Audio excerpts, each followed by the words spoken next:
Music and Manchester go hand in hand. It could be said that Manchester is England's music capital. There are plenty of bands that have made an impact, but in the 90s there was only one band everyone was talking about in Manchester for over a decade. I think they're an amazing band. Well, top band in the 90s, and loads of people still like that type of music, like indie and that. There's no time frame where you could just put Oasis in. They're just absolutely immense through and through. Been to see them about 6 times. I went to Main Road. Network in it, 96 it was. And the atmosphere was amazing. Pretty good, it was pretty.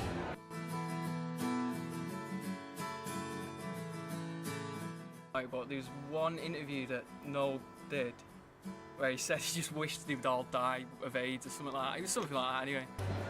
It's probably something that happened at the Brit Awards when there was a bit of like banter and a bit of stuff going on. Yeah.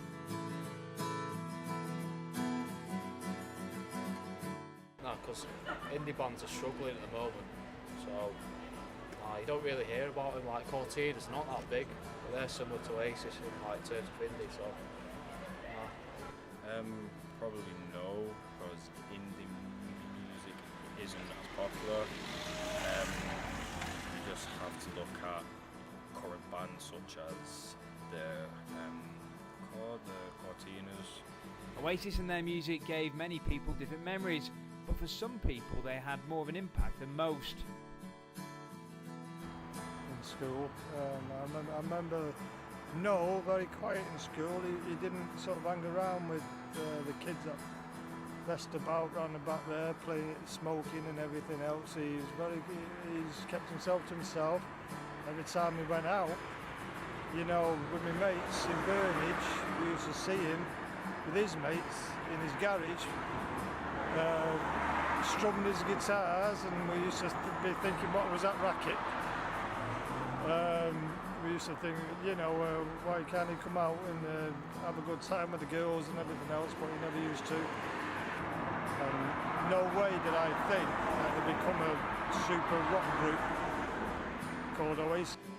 At the time, in the 90s, you know, when Britpop was at its peak, everybody was in bands, everybody was forming bands, and I was in bands at that time. And that was all spearheaded by Oasis. It probably paved the way for a lot of like working class, like Mancunians and people from the northwest to want to go into form bands. So I'd say definitely, you know, definitely. Oasis did finally split up for good after another brotherly argument. It seemed we would never see them again. But maybe we could, as Liam Gallagher has suggested a reunion through social media. We look forward to that.